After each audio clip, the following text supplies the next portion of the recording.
पर्दों पर अपनी आवाज से राज करने वाली, हर महफिल में अपने नगमों से जान फूंकने वाली, सुरों की मलिका और स्वर कोकिला लता मंगेशकर की छोटी बहन आशा भोसले, जिनकी आवाज में चंचलता थी।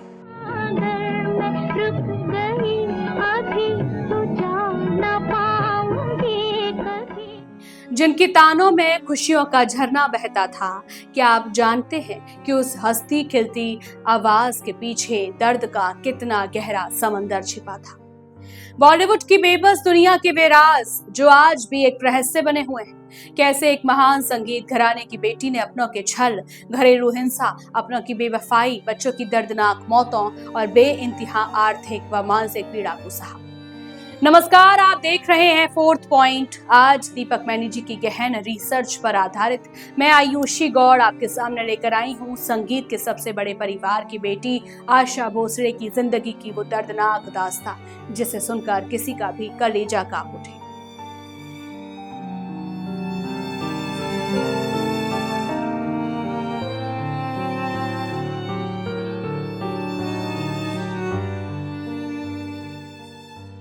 ये कहानी शुरू होती है साल 1949 से।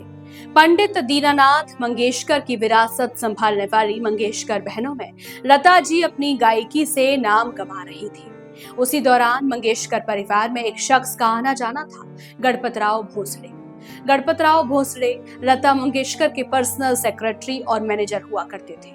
उनकी उम्र उस समय 31 साल थी और महज 16 साल की मासूम आशा भोसले को गणपतराव से प्यार हो गया। परिवार को जब इस बात की भनक लगी तो लता जी और पूरे परिवार ने इसका कड़ा विरोध किया। एक 31 साल का आदमी और एक 16 साल की नाबालिग लड़की, लेकिन प्यार के जुनून में अंधी हो चुकी आशा ने किसी की ना सुनी। उन्होंने अपने परिवार से बगावत कर दी और गणपतराव भोसले के साथ घर छोड़कर भाग गई और शादी कर ली। लेकिन आशा को क्या पता था कि जिस इंसान के लिए उन्होंने अपनी सगी बहन और परिवार को छोड़ा, वही उनके जीवन का सबसे बड़ा दुस्वप्न बनने वाला था। शादी के बाद आशा जी का जीवन खुशियों से भरने के बजाय नारकीय बन गया। गणपतराव के परिवार ने आशा को कभी स्वीकार नहीं किया। बात बात पर ताने, मानसिक प्रताड़ना और शारीरिक हिंसा उनका रोज का काम बन गया। गणपतराव भोसले अपनी पत्नी आशा पर लगातार पैसे कमाने और गाने के लिए दबाव बनाते थे। आशा जी दिन रात मेहनत करती, लेकिन घर लौटते ही उन्हें सिर्फ जिल्लत और मारपीट मिलती। और फिर आया साल 1960, जब जुल्म की सारी हदें पार हो गई। आशा भोसले उस समय गर्भवती थी। उनके पेट में उनका तीसरा बच्चा पल रहा था। एक दिन गणपतराव और उनके ससुराल वालों ने मिलकर आशा भोसले को बुरी तरह पीटा और गर्भवती अवस्था में ही धक्के मारकर आधी रात को घर से बाहर निकाल दिया। सोचिए, जिस औरत की आवाज पर देश झूमता था, वो अपनी 2 नन्ही संतानों का हाथ पकड़े पेट में एक और मासूम को लिए सड़क पर बेबस खड़ी थी। न रहने को छत थी, न खाने को दाना और न ही अपनों का सहारा। घर से निकाले जाने के बाद आशा जी ने हार नहीं मानी। उन्होंने अपने बच्चों को संभाला और बॉलीवुड में एक बार फिर अपनी मेहनत के दम पर अपना परचम लहराया। लेकिन किस्मत को शायद उनका सुकून मंजूर नहीं था। साल 2012, 8 अक्टूबर की वो काली सुबह आशा भोसले की बेटी वर्षा भोसले, जो एक जानी मानी पत्रकार और गायिका थी, लंबे समय से डिप्रेशन से जूझ रही थी। आशा जी उस समय एक इंटरनेशनल अवार्ड शो के लिए विदेश में थी। मुंबई के पैडर रोड स्थित अपने ही फ्लैट में वर्षा ने अपनी मां आशा भोसले की ही लाइसेंसी रिवॉल्वर उठाई और अपने सिर में गोली मार ली। जब आशा भोसले विदेश यात्रा से लौटी तो उनके सामने उनकी जवान बेटी का खून से लथपथ शव पड़ा था। जिस बेटी को उन्होंने अकेले पाल पोस कर बड़ा किया था, उसका यूं दर्दनाक अंत देखना किसी भी मां के लिए जीते जी मर जाने जैसा था। बेटी के जाने के घाव अभी भरे भी नहीं थे कि आशा जी पर दुखों का एक और पहाड़ टूट पड़ा। उनका बड़ा बेटा हेमंत भोसले, जो एक संगीत निर्देशक थे, बॉलीवुड की चकाचौंध और अपनी जिंदगी के संघर्षों से परेशान होकर भारत छोड़कर हमेशा के लिए स्कॉटलैंड चले गए।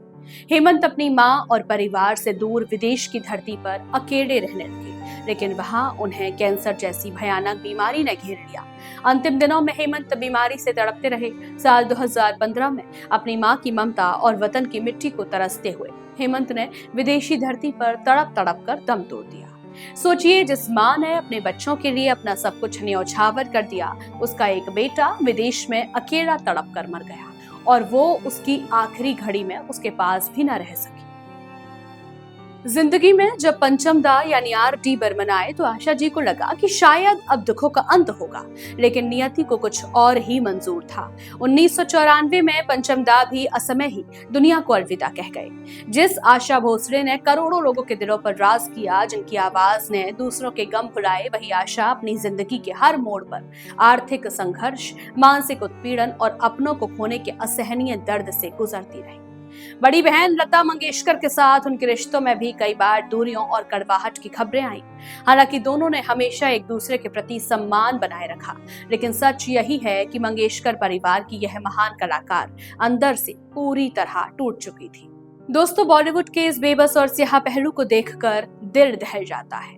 आज करोड़ों की संपत्ति और अपार शोहरत के बावजूद जब हम आशा भोसले की निजी जिंदगी के पन्नों को पलटते हैं तो वहां सिर्फ आंसुओं की लिखावट मिलती है।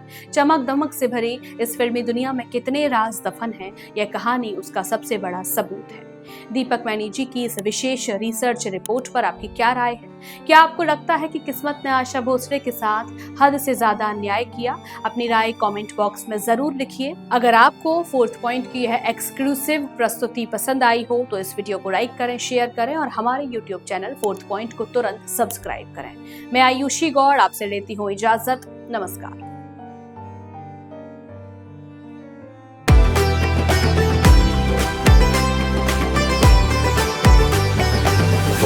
Point.